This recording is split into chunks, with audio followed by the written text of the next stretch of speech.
Hi! In front of me is ZTE Blade V2020 and today I would like to show you how you can set up face unlock on this device.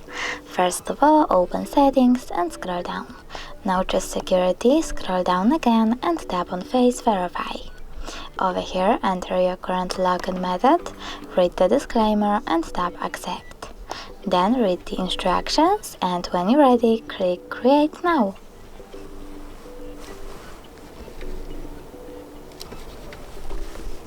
So now when I turn off my screen and turn it back on, I can see that face unlock is working properly.